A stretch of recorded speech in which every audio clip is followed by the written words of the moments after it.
মা বোনদের তালিমের পঞ্চম পর্ব। নবী করিম সাল্লাল্লাহু আলাইহি সাল্লামের কন্যাগণ হযরত জায়নাব রাদিয়াল্লাহু আনহা।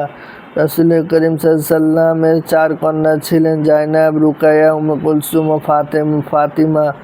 এই 4 কন্যাই হযরত খাদিজা রাদিয়াল্লাহু আনহা এর গর্ভে জন্মগ্রহণ করেন।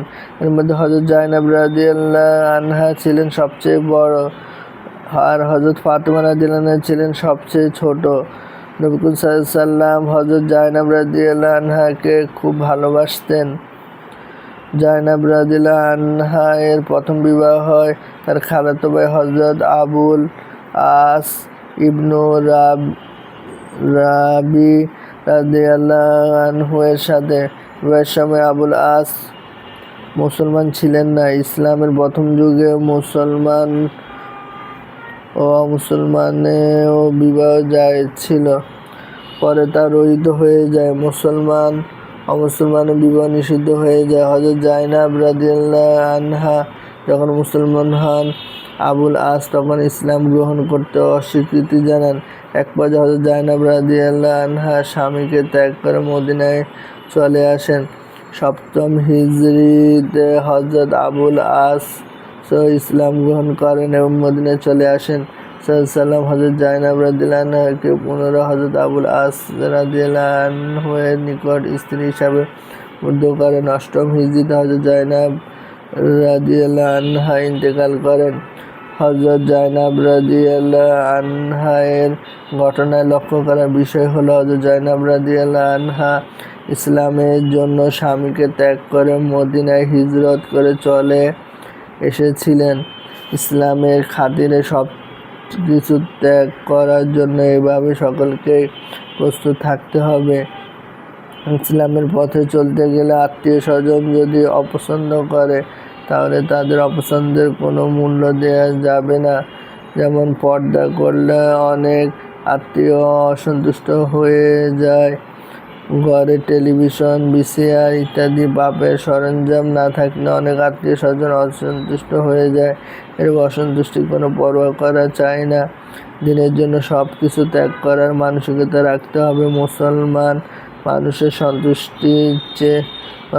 সন্তুষ্টির চেয়ে আল্লাহর সন্তুষ্টিকে প্রাধান্য দিবে। হযরত রুকাইয়া রাদিয়াল্লাহু আনহা। হযরত রুকাইয়া রাদিয়াল্লাহু আনহা রাসূল করিম সাল্লাল্লাহু আলাইহি সাল্লামের আদরের কন্যা। তিনি ছিলেন রাসূল সাল্লামের মেজ মেয়ে। তার প্রথম বিবাহ হয় আবু লাহাবের পুত্র উতবার সাথে, তবে বাসর হয়নি। কোনো ঐতিহাসিকের মতে বিবাহ হয়নি, তবে বিবাহের প্রস্তাব হয়েছিল। রাসূল পাক সাল্লাল্লাহু আলাইহি সাল্লাম নবী হওয়ার পর আবু লাহাব ও তার স্ত্রী রাসূল সাল্লামের চরম শত্রুতে পরিণত হয়। শেষ পর্যন্ত উতবা তার পিতা আবু লাহাবের চাপে হযরত রুকাইয়াকে ছেড়ে দেয়। পরবর্তীতে রাসূল সাল্লাম হযরত উসমান রাদিয়াল্লাহু আনহুর সাথে হযরত রুকাইয়া রাদিয়াল্লাহু আনহার বিবাহ দেন। মুসলমান চরম দুর্দিনের সময় হযরত রুকাইয়া রাদিয়াল্লাহু আনহা স্বামী উসমান গনি রাদিয়াল্লাহু আনহা এর সাথে হাবশায় হিজরত করেন। হাবশায় সহায় সম্বলহীন অনেক কষ্টের জীবন যাপন করেন। যখন বদর যুদ্ধ শুরু হয় তখন হযরত রুকাইয়া রাদিয়াল্লাহু আনহা অসুস্থ ছিলেন। রাসূল করিম সাল্লাল্লাহু আলাইহি সাল্লাম তাকে দেখাশোনা করার জন্য হযরত উসমান গনিকে মদিনায় রেখে যান। বলে যান, তুমি জিহাদে অংশগ্রহণকারীদের সমান সওয়াব পাবে। যেদিন বদরে মুসলমান বিজয় হয় সেই দিন হযরত রুকাইয়া রাদিয়াল্লাহু আনহা ইন্তেকাল করেন। ফায়দা: হযরত রুকাইয়া রাদিয়াল্লাহু আনহা হযরত জায়নাব রাদিয়াল্লাহু আনহা এর ইসলামের জন্য অনেক ত্যাগ স্বীকার করেন। এভাবে ইসলামের জন্য ত্যাগ ও কষ্ট স্বীকার করতে সকলকেই প্রস্তুত থাকতে হবে। এটাই হযরত রুকাইয়া রাদিয়াল্লাহু আনহা এর জীবনী থেকে আমাদের জন্য শিক্ষণীয়। হযরত উম্মে কুলসুম রাদিয়াল্লাহু আনহা নবী করিম সাল্লাল্লাহু আলাইহি সাল্লামের আদরের কন্যা। তিনি ছিলেন নবী করিম সাল্লাল্লাহু আলাইহি সাল্লামের 3য় কন্যা। তার বিবাহ প্রথম কাফের আবু লাহাবের 2য় পুত্র উতাইবার সাথে হয়েছিল। বিবাহের পর স্বামীর ঘরে যাওয়ার পূর্বে নবী সাল্লাম নবুয়ত লাভ করেন। তিনি নবী হওয়ার আবু লাহাব ও তার স্ত্রী রাসূলের শত্রুতে পরিণত হয়। তখন উতাইবা তার পিতা আবু লাহাবের পরামর্শ হযরত উম্মে কুলসুম রাদিয়াল্লাহু আনহাকে তালাক দিয়ে দেয়। তিনি মদিনায় হিজরত করে পিতা রাসূল সাল্লামের তত্ত্বাবধানে অবস্থান করতে থাকেন। পূর্বে বর্ণনা করা হয়েছে যে রাসূল সাল্লামের কন্যা হযরত রুকাইয়া রাদিয়াল্লাহু আনহাকে ওসমান রাদিয়াল্লাহু আনহুর সাথে বিবাহ দেওয়া হয়। হযরত রুকাইয়া রাদিয়াল্লাহু আনহার ইন্তেকালের পর হযরত ওমর রাদিয়াল্লাহু আনহা তার কন্যা হাফসাকে বিবাহ করার জন্য ওসমান রাদিয়াল্লাহু আনহুর কাছে প্রস্তাব দেন, কিন্তু যাতে সম্মতি প্রকাশ করলেন না। উমর রাদিয়াল্লাহু কিছুটা মনে করেন সাল্লাম এই সংবাদ শুনতে পেয়ে বললেন, আল্লাহ পাক হাফসার জন্য ওসমানের চেয়ে ভালো স্বামীর ব্যবস্থা করে রেখেছেন, আর ওসমানের জন্য হাফসার চেয়ে তার স্ত্রী ব্যবস্থা করে রেখেছেন। বাস্তবে তাই হয়েছে। তারপর নবী সাল্লাম হযরত হাফসাকে বিবাহ করেন আর নিজের কন্যা হযরত উম্মে কুলসুম হযরত ওসমান রাদিয়াল্লাহু আনহুর সাথে বিবাহ দেন। এই বিবাহের ঘটনা ঘটে ৩য় হিজরি রবিউল আউয়াল মাসে। হযরত উম্মে কুলসুম রাদিয়াল্লাহু আনহা হযরত ওসমান গনি রাদিয়াল্লাহু আনহু-এর জীবন সঙ্গিনী হিসাবে মাত্র ৬.৫ বছর যাপন করার পর ৯ম হিজরির শাবান মাসে ইন্তেকাল করেন। এভাবে হযরত ওসমান রাদিয়াল্লাহু আনহুর সাথে রাসূল পাক সাল্লামের একের পর এক ২ কন্যার বিবাহ দেন। এজন্য ওসমান রাদিয়াল্লাহু আনহুকে জিন নুরাইন, ২ নূরের অধিকারী বলা হয়ে থাকে। হযরত ফাতেমা রাদিয়াল্লাহু আনহা হলেন রাসূল সাল্লামের সবচেয়ে ছোট কন্যা, সর্বাধিক আদরের মেয়ে। রাসূল করিম সাল্লাম হযরত ফাতেমাকে সবচেয়ে বেশি ভালোবাসতেন। তার স্বীয় প্রাণের টুকরা বলেছেন, সকল নারী সর্দার বলেছেন। আরও বলেছেন, যে কারণে ফাতেমার কষ্ট হয় সে কারণে আমিও কষ্ট পাই। রওয়ায়াতে আছে হযরত আবু বকর রাদিয়াল্লাহু আনহু হযরত ওমর রাদিয়াল্লাহু আনহু উভয় হযরত ফাতেমাকে বিবাহের জন্য প্রস্তাব দিয়েছিলেন। তাদের উত্তরে রাসূল সাল্লাম বলেছিলেন, ফাতেমার বয়স কম, আপনাদের সাথে মিল হবে না। বর্ণনা মতে রাসূল সাল্লাম তাদের উভয়কে আল্লাহর নির্দেশের অপেক্ষা করতে বলেন। এরপর হযরত আলী রাদিয়াল্লাহু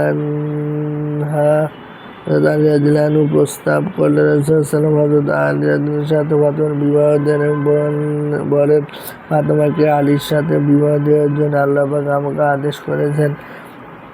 রাসূল করিম সাল্লাম ইন্তেকালের সময় একমাত্র ফাতেমাকে কাছে ডেকে গোপনে বলেছিলেন, ফাতেমা, আমার বিদায়ের সময় নিকটবর্তী। ফাতেমা কাঁদতে শুরু করলেন। তারপর নবী সাল্লাম তাকে আরও কাছে ডেকে কানে কানে বলেছিলেন, কেঁদো না মা, আমার ইন্তেকালের পর তুমি সকলের পূর্বে আমার সাথে সাক্ষাৎ করবে, তুমি হবে সকল বেহেশতি নারীর প্রধান। একথা শুনে তিনি হেসে ফেলেছিলেন। তারপর সাল্লামের স্ত্রীগণ হযরত ফাতেমা রাদিয়াল্লাহু আনহার কাছে জানতে চেয়েছিলেন সাল্লাম কানে কানে তোমাকে কি বলেছিলেন, কিন্তু তিনি তা প্রকাশ করেননি। রাসূল সাল্লামের ইন্তেকালের পর বিষয়টি প্রকাশ করেছেন। বাস্তবে তাই হয়েছে। রাসূল সাল্লামের ইন্তেকালের ৬ মাস পর সকলেরই আগে হযরত ফাতেমা রাদিয়াল্লাহু আনহা ইন্তেকাল করেন। হযরত আলী রাদিয়াল্লাহু আনহুর সাথে হযরত ফাতেমা রাদিয়াল্লাহু আনহা এর যখন বিবাহ হয় তখন খেজুর, আঁশের একটি তোশক, একটি পানির কলস, মাটির ২টি মটকা এবং একটি চাদর ছিল ফাতেমার বিবাহ সামগ্রী। এর ধন সম্পদ ছিল না বিধায় ঘরের সব কাজকর্ম নবী দুলালী ফাতেমাকেই করতে হতো। সম্পর্কে একটা রেওয়ায়াত শুনুন। হযরত আলী রাদিয়াল্লাহু আনহু একবার তার এক শাগির্দকে বললেন, আমি কি আমার এবং রাসূল সাল্লামের কন্যা ফাতেমার বর্ণনা তোমাকে শোনাবো না? শাগির্দ বলেন, নিশ্চয় শোনান। তখন তিনি বলেন, ফাতেমা ছিলেন পরিবারের মধ্যে রাসূল সাল্লামের সবচেয়ে আদরের। ফাতেমা নিজ হাতে চাকটি পিষতেন পরে তার হাতে দাগ পড়ে যায়। নিজ হাতে মশক ভরে পানি উঠাতেন, পরে তার বুকের রশি দাগ পড়ে যায়। নিজ হাতে ঘর ঝাড়ু দিতেন, পরে কাপড় চোপড় প্রায় ময়লা থাকতো। একবার সাল্লাম এর খেদমত অনেকগুলি গোলাম বাঁধি আসে। আমি ফাতেমাকে বললাম, তোমার আব্বাজানের খেদমতে গিয়ে যদি একজন খাদেম সে আনতে তাহলে কাজকর্মে অনেক সাহায্য হতো। ফাতেমা গিয়ে দেখে যে সাল্লামের খেদমতে লোকজনের অনেক ভিড়। ফলে সে ফিরে আসলো। পরের দিন সাল্লাম আমাদের ঘরে তাশরিফ এনে জিজ্ঞাসা করেন, মা তোমার গতকাল তুমি কি জন্য গিয়েছিলে? সে লজ্জে কিছু বলল না। আমি আরজ করলাম, ইয়া রাসূলুল্লাহ, চাকরি চালাতে চালাতে তার হাত দাগ পড়ে গিয়েছে। মশক উঠানোর দরুন তার বুকে দাগ পড়ে গেছে। ঘর ঝাড়ু দেওয়ার দরুন প্রায় তার কাপড় চোপড় ময়লা থাকে। গতকাল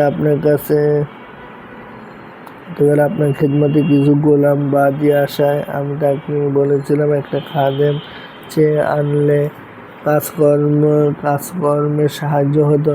রাসূলুল্লাহ ইরশাদ করেন, ফাতেমা, আল্লাহকে ভয় করো, তার ফরজ আদায় করতে থাকো। তুমি ঘরের কাজকর্ম নিজ হাতে সম্পাদন করতে থাকো, আর যখন শয়ন করবে আমাদের ৩০ বার সুবহানাল্লাহ, ৩০ বার আলহামদুলিল্লাহ এবং ৩৪ বার আল্লাহু আকবার পড়ে নিও। এ আমল খাদেম থেকে উত্তম। ফাতেমা বলল, আমি আল্লাহ ও আল্লাহ রাসূলের ব্যবস্থার উপর সন্তুষ্ট আছি। অন্য হাদিসে আছে রাসূলুল্লাহ সাল্লামের ২ ফুফাতো বোন ও ফাতেমা সাল্লামের খেদমতে গিয়ে নিজেদের কষ্টের কথা প্রকাশ করে খাদেম চালিয়ে রাসূলুল্লাহ ইরশাদ করেন, আমি তোমাদের খাদেম থেকে উত্তম জিনিস সম্পর্কে বলে দিচ্ছি। ঠিক নামাজের পর ৩৩ বার সুবহানাল্লাহ, ৩০ বার আলহামদুলিল্লাহ, ৩৬ বার আল্লাহু আকবার এবং একবার পুরো লা ইলাহা ইল্লাল্লাহু ওয়াহদাহু লা শারীকা লাহু লাহুল মুলকু ওয়া লাহুল হামদু ওয়া হুয়া আলা কুল্লি শাইইন কাদির। কয়েকজন সাহাবীর স্ত্রী। হযরত আবু তালহা রাদিয়াল্লাহু আনহু এর স্ত্রী উম্মে সালিম রাদিয়াল্লাহু আনহা। হযরত আবু তালহা রাদিয়াল্লাহু আনহু রাসূল সাল্লামের একজন বিশিষ্ট সাহাবী। তার স্ত্রী উম্মে সালিম। হযরত উম্মে সালিম রাদিয়াল্লাহু আনহা নবী সাল্লাল্লাহু বিশিষ্ট খাদেম ও প্রসিদ্ধ হাদিস বর্ণনাকারী আনাস রাদিয়াল্লাহু আনহু এর জননী। এই সূত্রে তিনি রাসূল সাল্লামের খালাও হন। তার এক ভাই রাসূল সাল্লামের সঙ্গে যুদ্ধে গিয়ে শহীদ হন। এসব কারণে রাসূল সাল্লাম হযরত উম্মে সালিম রাদিয়াল্লাহু আনহাকে যথেষ্ট সম্মান করতেন। রাসূল সাল্লাম তাকে বেহেশতেও দেখেছেন। হযরত উম্মে সালিম রাদিয়াল্লাহু আনহা জীবনের এক অদ্ভুত ঘটনা ঘটে। তার একটি বাচ্চা ছিল। বাচ্চাটি হঠাৎ অসুস্থ হয়ে পড়ে। হঠাৎ করে বাচ্চাটি মারা গেল। তখন ছিল রাতের সময়। স্বামী আবু তালহা বাইরে থেকে ঘরে এলেন, জিজ্ঞেস করলেন, বাচ্চার অবস্থা কেমন? হযরত উম্মে সালিম রাদিয়াল্লাহু আনহা চিন্তা করলেন, এখন যদি স্বামীকে বাচ্চার মৃত্যু সংবাদ দিই তাহলে স্বামী খুব কষ্ট হবে, সারা রাত তার ঘুম হবে না। তাই তিনি উত্তর দিলেন, আরামে আছে। এ কথাটি মিথ্যা ছিল না, কেননা সে মুসলমানদের সন্তান, আর মুসলমানদের সন্তান শিশু অবস্থা মারা গেলে সে তো জান্নাতি। সুতরাং যে জান্নাতে চলে যায় তার চেয়ে আর কে আরামে থাকে? তাই হযরত উম্মে সালিম রাদিয়াল্লাহু আনহা বলেন, সে আরামে আছে। স্বামী কথার মর্ম বুঝতে পারেননি।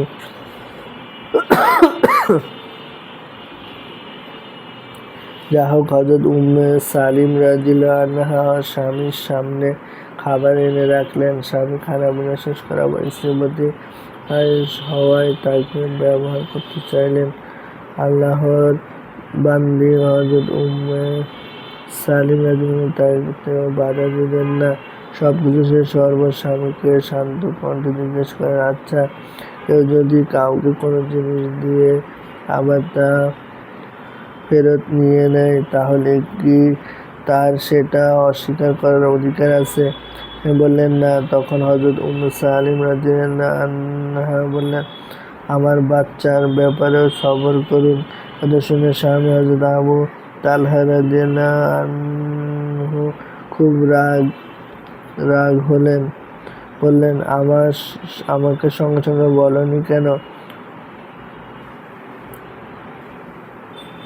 হযরত আবু তালহা রাদিয়াল্লাহু আনহু তখন গেলেন রাসূলুল্লাহ সাল্লাল্লাহু আলাইহি ওয়াসাল্লামের কাছে, পুরো ঘটনা বর্ণনা করেন। রাসূলুল্লাহ সাল্লাল্লাহু আলাইহি ওয়াসাল্লাম জন্য দোয়া করলেন। আল্লাহ কি কুদরত! সে রাতেও হযরত সালিমের গর্ভ হলো। সেই গর্ভে এক পুত্র সন্তান জন্ম নিল। তার নাম রাখা হলো আব্দুল্লাহ। এই আব্দুল্লাহ অনেক বড় আলেম হন।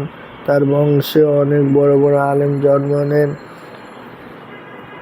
ঘটনা লক্ষণীয় হলো স্বামীকে কিভাবে সান্ত্বনা দিতে হয় তা শিখতে হবে। আল্লাহ দেওয়ার জিনিস আল্লাহ নিয়ে নিলে কি করার আছে, এটা এমন এক সত্য কথা। এ কথাটি মনে রাখলে সবর করা সহজ হয়ে যায়। আর সবর কেমন বরকত হয় তা তো এই ঘটনায় আল্লাহ পাক প্রমাণ করে দিলেন। তাদের বংশে অনেক বড় বড় আলেম পয়দা হয়েছে। এটা তাদের সবরেরই ফসল। এই জন্য কথাই বলে, সবরে মেওয়া ফলে।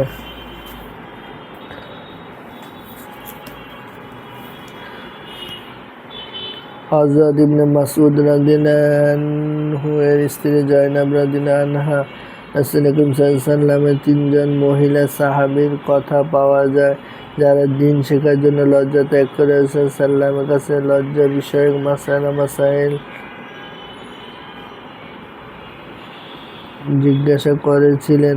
একজন হযরত ফাতিমা বিনতে আবি হুবাইশ রাদিয়াল্লাহু আনহা, আর একজন রাসূল সাল্লাল্লাহু আলাইহি ওয়াসাল্লামের শারিকা উম্মে মুমিনিন হযরত জায়নাব রাদিয়াল্লাহু আনহা এর বোন হযরত হামনা বিনতে জাহাশ রাদিয়াল্লাহু আনহা, আর একজন হযরত আব্দুল্লাহ ইবনে মাসউদ রাদিয়াল্লাহু আনহু এর স্ত্রী হযরত জায়নাব রাদিয়াল্লাহু আনহা।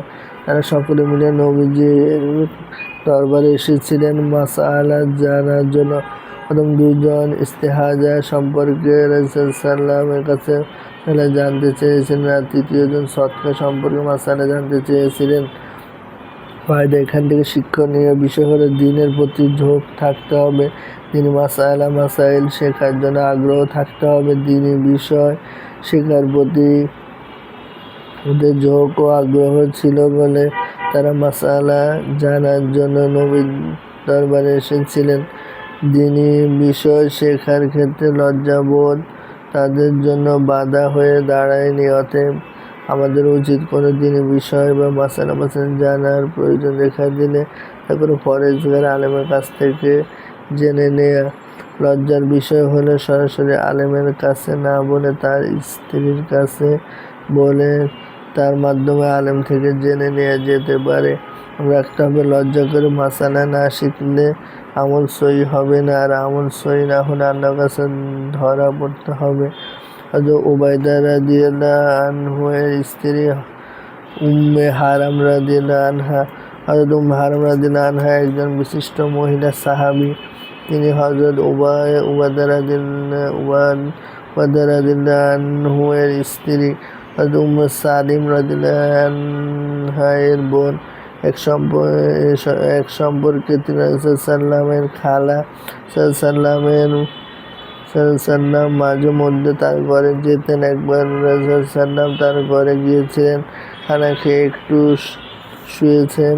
এরই মধ্যে ঘুম এসে গিয়েছে। কিছুক্ষণ পর তিনি হাসতে হাসতে ঘুম থেকে উঠেছেন।